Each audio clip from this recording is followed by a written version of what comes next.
করছি এবং আজকে যে সমাবেশ আমরা এখানে করতে পারছি এর অনুমতি দিয়েও তিনি আমাদেরকে রেডি করে রেখেছেন। এ পর্যায়ে বক্তব্য নিয়ে আসবেন চট্টগ্রাম সিটি কর্পোরেশনের মাননীয় মেয়র ডক্টর মোহাম্মদ শাহাদাত হোসেন।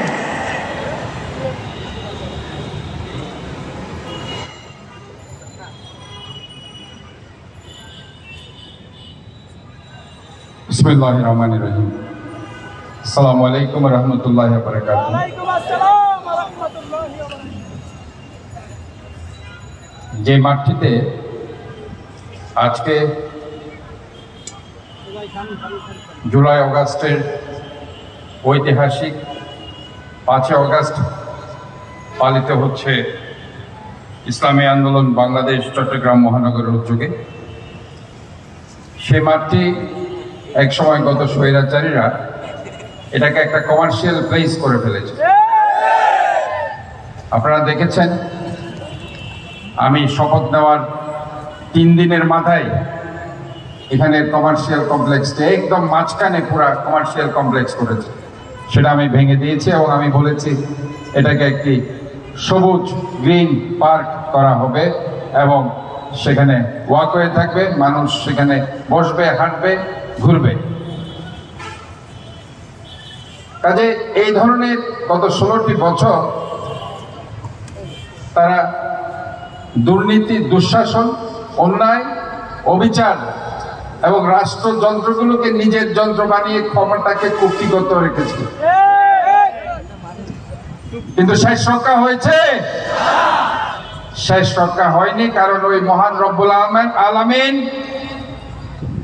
ছাড় দেয় কিন্তু ছেড়ে দেয় না, ছেড়ে দেয়নি। আমাকেও 2021 সালে মেয়র ইলেকশনে তারা কেন আমি মামলা করেছি নির্বাচনী ট্রাইব্যুনালে, সেই জন্য আমার হসপিটাল থেকে জোর করে আমাকে গ্রেফতার করে নিয়ে গিয়েছিল শবে বরাতের বিকালে। আমার মা আমাকে নিয়ে একটু বসবে, পিঠা বানিয়েছে, পিঠা খাওয়াবে, সেই সুযোগটাও পাইনি। আমাকে বিকালে আমার হসপিটাল থেকে রুগী দেখা অবস্থায় ধরে নিয়ে গেছে। কেন আমি এই নির্বাচনের বিরুদ্ধে মামলা করেছি। কিন্তু মহান রব্বুল আলামিন 2024-এর জুলাই অগাস্ট তথা 16 বছরের এই স্বৈরাচার সরকারের পতনের পরে ইনশাআল্লাহ আমাকে সেই সুযোগ করে দিয়েছে। আজকে হাসিনার পালানোর 1 বছর পূর্তি করছি আমরা। লক্ষণ সেনের মতো পিছনের দরজা দিয়ে পালিয়ে গিয়েছিল। অনেক বছর পর আমরা দেখেছি লক্ষণ সেনের পরে শেখ হাসিনাকে পালিয়ে যেতে। শেখ হাসিনাকে পালিয়ে যাওয়ার ইতিহাস ওটা ছিল নাকি তার আগেও পালিয়ে গিয়েছিল? মনে আছে? 11-11 সময় জেল থেকে বের হয়ে মুচলেখা দিয়ে চলে গিয়েছিল না দেশ ছেড়ে? কেন গিয়েছিল?